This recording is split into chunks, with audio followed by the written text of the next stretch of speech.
পা ফুলছে কেন? ওই কতদিনের তো ওষুধ, 1.5 বছর থেকে ওষুধ।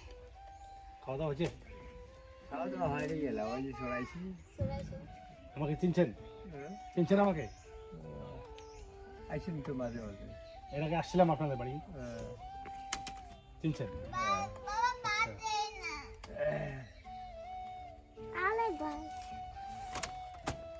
আপনি ভালো আছেন? আচ্ছা, কি রান্না করতেছেন নাকি?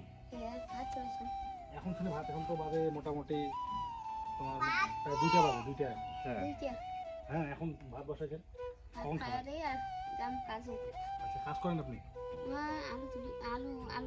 মানুষের আলু কাটা কাজ করেন? আচ্ছা, কত টাকা করে দেয় এখন? খাওয়া দাওয়া ও শুধু খাওয়া দাওয়া দেয়? আচ্ছা, এমনিতে ভালো আছেন? ভালো আছে। কোথায় রান্না করতেন নাকি? হ্যাঁ। কি রান্না করতেছেন আপনি? এই যে মাইন মাইন মাইন আন্দা বড় আছে ভাঙা ঠাঙা তেল ছিল। আচ্ছা, কি ভাত ভাত কি দিয়ে রান্না করবেন আজকে? ভাত আছে আলু সিদ্ধ। আলু শুদ্ধ ভাত। তো প্রিয় বন্ধুরা, আমাকে আমি আসছিলাম এনাদের বাড়িতে, তো ভাত আলু সিদ্ধ। এনাদের রান্নাঘরের পরিস্থিতি একটু দেখুন। দেখেন রান্নাঘর কি অবস্থায় দিন মানে বসবাস করে এখানে। রান্নাঘরের পরিস্থিতি দেখেন। তো আলু সিদ্ধ ভাত, এখন বাজে 2টা। আলু সিদ্ধ। মেয়েটা পেটে মানে ভোগে আর কি রান্না করতেছে। এতটা খিদে লাগছে তো কেন? ও তো খিদে লাগছে, ওকে ভাত দেননি কেন সকালে? সকালে কাজে কি খাইছি নাই খেয়ে ভগবান ওই ফকড়া ভাত বোধহয় খাইছে, কালি বাসিয়ে ভাত। মানে কালকে রাত্রিবেলা ভাত খাইছে, হ্যাঁ, মুড়ি নাই। তো এতটুকু বাচ্চা মানে কাছের বাড়ি দিকে এতটুকু বাচ্চা খেতে চাইলে ছটফট করতেছে, মানে সকাল থেকে এখনো না খেয়ে। কিছু খাও নাই সকালে? কিছু খাও নাই? তুমি সকাল থেকে কিছু খাও নাই এখনো? হ্যাঁ, এদিকে রাখো।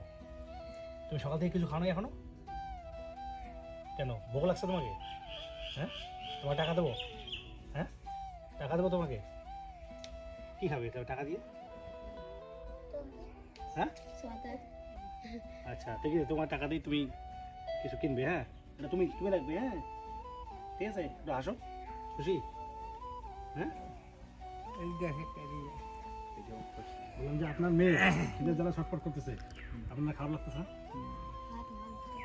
ভাত হবে, এখন বাজে মোটামুটি 2টা। তাহলে এইরকম আমার। মানে খুব কষ্টে আছেন তাই না? হ্যাঁ, কষ্টই তো। আপনাদের মানে আপনি কাউকে মানে কিছু জানার নেই যে আপনাকে সাহায্য করতে বা কিছু কাউকে? তো আপনি বলেন যে আমার মানে আপনার ভিডিও, প্রিয় বন্ধুরা আপনারা যারা ভিডিও দেখতেছেন, তো আপনারা অবশ্যই শেয়ার করবেন এবং আপনারা প্রত্যেকেই পেজটিকে ফলো করবেন, যেন এনাদের মতো অসহায় মানুষের পাশে থাকতে পারি